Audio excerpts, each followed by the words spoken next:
One world, your station. Malhotra, why you're seeing me back to back in 2 days? There are two possible answers.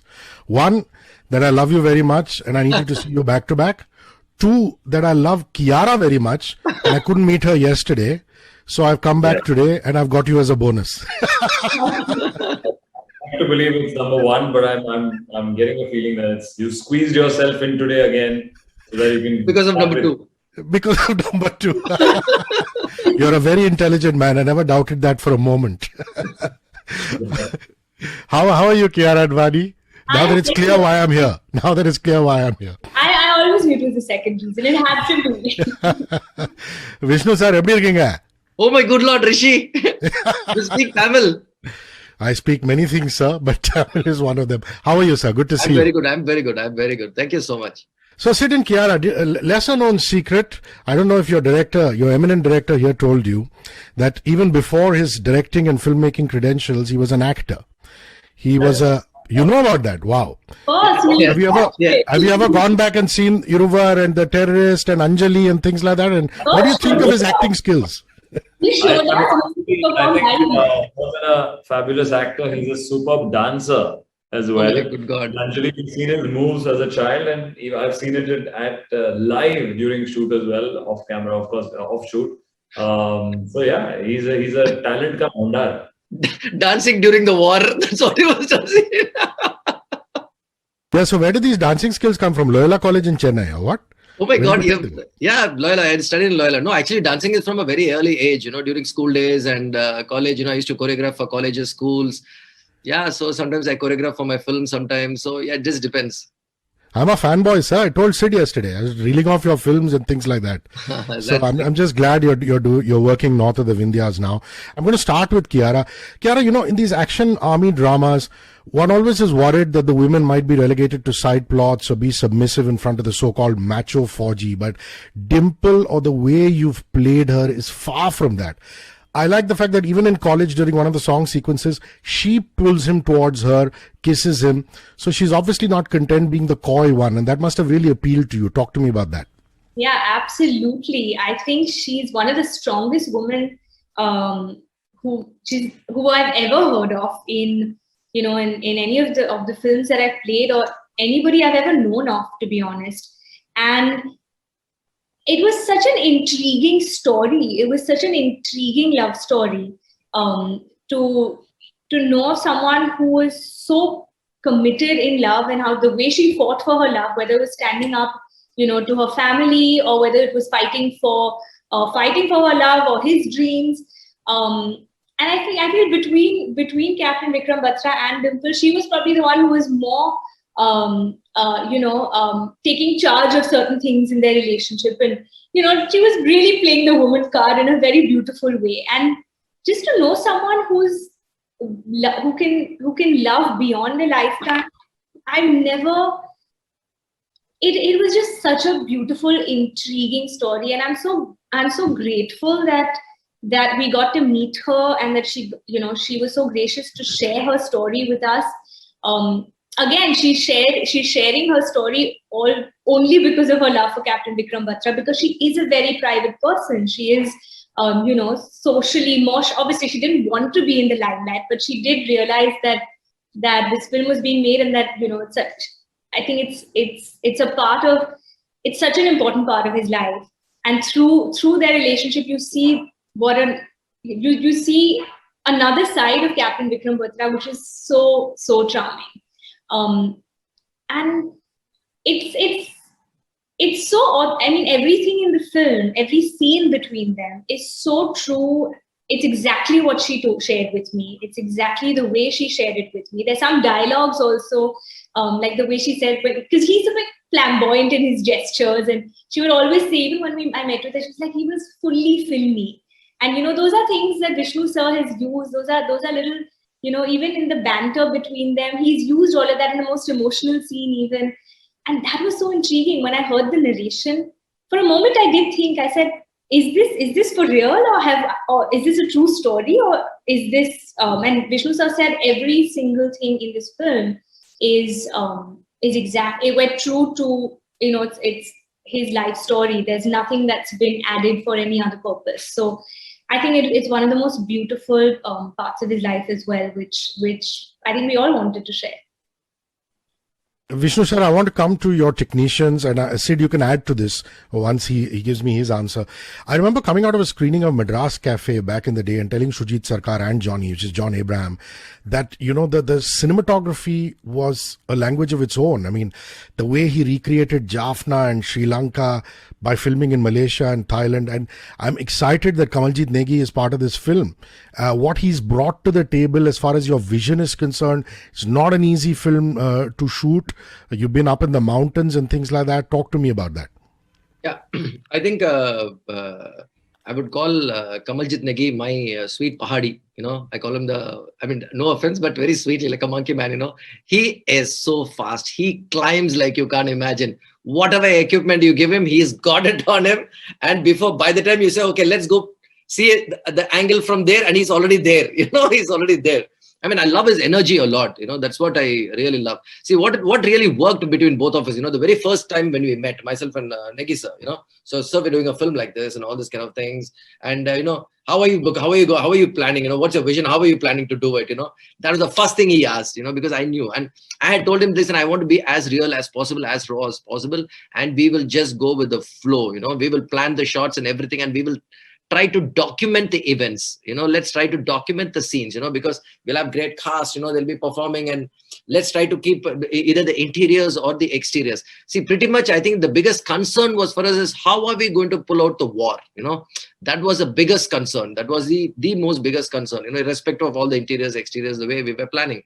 And I think the only way we could actually go is, you know, we should be in the middle of it. You know, we should just go with it. You know, you slip, I slip, whatever happens on the location, let it happen. So it starts looking very real. You know, so keeping that very core in mind is how even the action was choreographed. I think that is where I think both of us were really synchronized, you know, because we really like a little of high contrast. You know, I think that's what happens when you sit on a meeting with any technician. You know, you see the sensibilities, you know, that works along. You know, you see the taste, you know, the visual flavors, the color schemes that you have in mind. You know, when you start discussing a lot, there was a lot of very similar wavelength that we were. When you do that, you know, 50% of your battle is done. And the 50% is, I'm thinking of something like this, and I want to shoot this, I want to capture this, we want to go like that, you know. And he's there, bang on it, you know. And sometimes he would show you some of the most interesting shots. He would just surprise you when he's operating the camera, you know, and you would really love it. I would just look at him and just give him a smile. Negi sir, that was cool. You know, it was really nice. It's not only Negi sir, also we made sure that when it comes to the production design, you know, Amit and Subbu sir, you know, because I really love their work. The body of work is really good. And I was because being, having both of them on board, my biggest concern was, you know, the interiors and what is the look, how are we looking at the production design, you know. I said, I don't want to go very advertising, or I don't want to make it look very aesthetically beautiful, you know. But visually, we will maintain certain color schemes, you know, we will maintain certain color schemes, and we would like to go with all the flavors of how a middle class house would be decorated, you know, and how, you know, you'd want to keep everything in your house. You'd want to decorate your house too much, you know. Sometimes we all do that, you know. So all those kind of intricate details they were getting into. And I really love the way they really took a lot of things, hazards in actually mounting, getting your entire setup over there to mount the bunkers, you know, the sangars and everything. My super excitement was when they built the Bofors for me. That was unbelievable. That is unbelievable. See, because you know for the fact, you know, we would get severe support from the army. We know for the fact we would get everything, you know, from the rocket launchers to the grenades. You know, though we had a few of the original things, which we could use, you know, for like the guns were all original that we used. You know what my talent had used, but Bofors is I needed in the frame. Now, what happens if I don't get a Bofors? You know, and you know the reaction was so simple. Arey koi baat nahi sir, bana denge hum. Is it bana denge hum? What are you talking? I need a Bofors, not Bofors, you know. And they made it. I was shocked to see it on the field when it was mounted, you know. With that reference is where we really had to multiply a lot, make it into a lot of Bofors, you know. So there were a lot of interesting things that happened, especially costumes also. Eka did a great job, actually, you know, because again, you know, the kind of technicians that you work with, you know, you said, I need them to be really at that time, even including the army tech, even including the army colors, the colors, because the uniform keeps changing, the bell, the badges with all the references. She really sourced all the old materials, and she managed to get all the actual, the jackets, the footwears that they need. It took a lot of time and the kind of effort to put in. So like that, you can just keep talking about it. My sound design was outstanding. Sohail did some amazing sound design.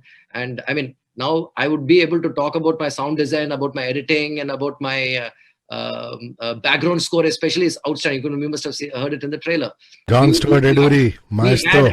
John, we had a lot of live. I was very specific that, because there's no other instruments than you having a live orchestra, which will give you the grandness of it, when you mix it. So I was very particular, and we were all on the same page. I think once you see the film, Rishi, I think we'll be able to talk more. We'll be able to talk more about this. I can't wait. And a special mention about my action directors. You have no idea what kind of. Imagine having Sunil Rodriguez with us and Stefan Richards. Stefan, especially being a foreigner, him trying to adapt, understand the way the Indian war was fought during the 1999. And trying to get the essence and the kind of work they put in, And we were very sure that we wanted to choreograph the shots, which was very tough for my actors, It's not like yahan se yahan jayenge and we're done with it, We used to choreograph the sequence for them, from point A to point B to point C. So they have to just find there, because they were trained, very well trained, They know their strategic moves. They know how to stop, how to take cover and everything. So all they had to do is they had to do the performance, and Negi sir, and sometimes when I operate the camera, carry the camera along with them and just document it. Sid, the Dil Mange More line, the tagline, very inherent part of his personality. But I'm just curious to know, was it derived from, when we were kids, there used to be the Shah Rukh Khan Shahid Kapoor ad, in which both Shah Rukh Khan as well as Shahid Kapoor used to say Dil Mange More. I think it was a Pepsi ad. Was that one of Vikram's favorites? That's where he picked it up from? Just a bit on that, please. I think the campaign started around late 97, 98, I think, of Pepsi. So it's definitely that came first. And Vikram being a filmy buff, a Hindi picture buff, he possibly heard it on a radio or television. It was at the back of his head. And when his superior asked him, what will be your success sign or call sign for communication? Being the filmy person that he is, and I think the rock star soldier that he was, he said, "Ye Dil Mange More, sir." And they're all like, so we obviously, the whole scene is being played in that way, but it just tells you about a psyche of this amazing soldier who looks at fear, but not let it bog him down, and says it with such confidence and said, "Sir, Dil Mange More, I'm not done with this." I love that he picked up pop culture reference from his time. How cool! Yeah, no, I understand at that point. I understand if you say the eagle is flying, or the plane is down, or the glass is broken, something like that. They're coming as a victory signal. Too cool. Yeah. Damn cool that is. Kiara, I'm a little old school, so I love this that, fairy tale romances are also about going to spiritual places together. It's not only about partying, going out for candlelit dinners, hanging out in each other's houses. What do you think of that, given that there's an important scene, song picturization in a Gurudwara, and this is a real life story? Talk to me about that. I'm also quite old school when it comes to romance. So I loved that moment. And that actually happened. And one of his, I think that was probably one of the last times they met with each other. And that's actually how he promised her. They went around I hope I'm not getting this wrong. The Parikrama? The Parikrama. No? Yeah. Parikrama. So when she took him to the Gurudwara, which is a place they used to go very often together, he just held on to her chunni and they took those rounds together. And then he told her that, and that's how he proposed, that's how he would propose to her. He would cut his blade and fill her mang with his blood. And these are things that he actually did. So he was very, very filmy in that sense. And it's amazing that, we've captured those moments so beautifully in the story, in the film.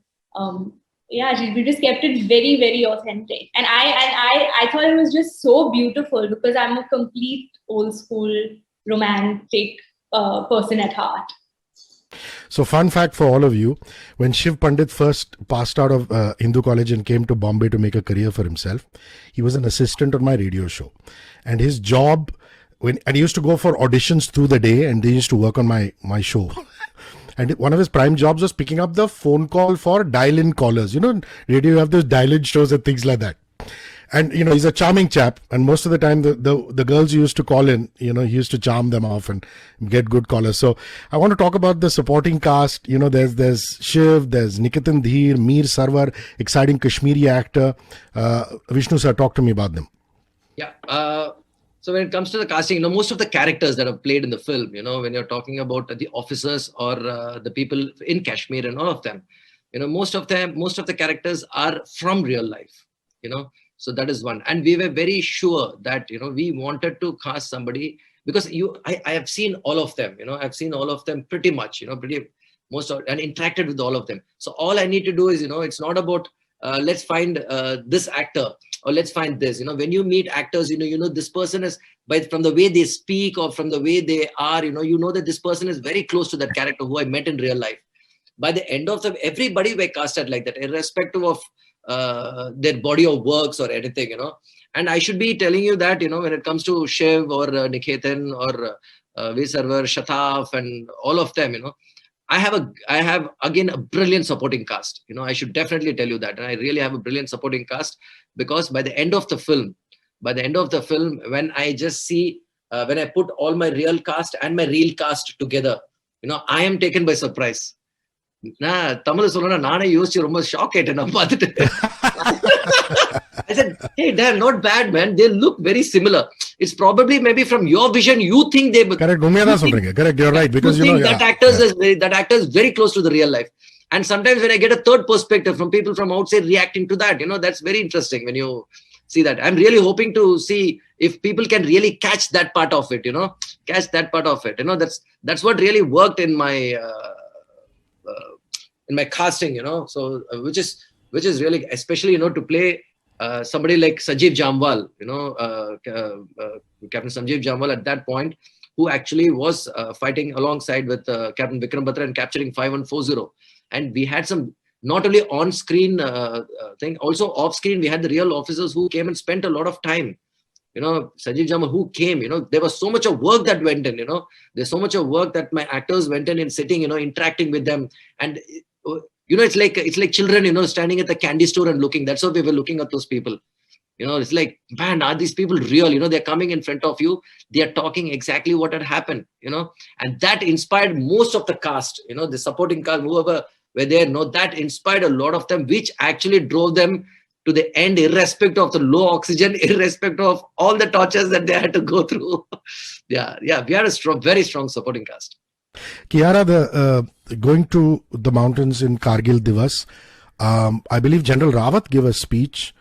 Just being there must have been a goosebump-inducing experience. Would you just recreate that in words for us, please? Absolutely. So the one part of this film that I missed was going to Kargil when they went to shoot. And I'm really, really grateful that we got the opportunity to go there and launch our trailer at Dras in front of the Indian Army, because it's an experience which, I mean, it's really once in a lifetime experience. And when you go there and just, I think all of us over there had tears in our eyes through the entire evening, because, you know, just watching them, hearing them, the atmosphere is just filled with so much patriotism, and just the way it's a different ambience over there. I mean, you know, living far away from the borders, you don't get to experience that so closely. And I truly feel we were very, very grateful to have been invited there and to be there. I mean, it's a moment that we'll never forget. And then to meet, then all their families were with them. It's just such a huge moment of pride and honor. I mean, we were really, really humbled to be there. My last question is to Sid. This war, I mean, we were very young when it actually happened. I just want to understand the mechanics of it and why it was so important from a war strategy perspective. I believe the enemy was on top and they had a clear view of these soldiers. And it was a total lost cause. I think that'll be a wonderful way to end this tale of bravery of Captain Vikram Batra's.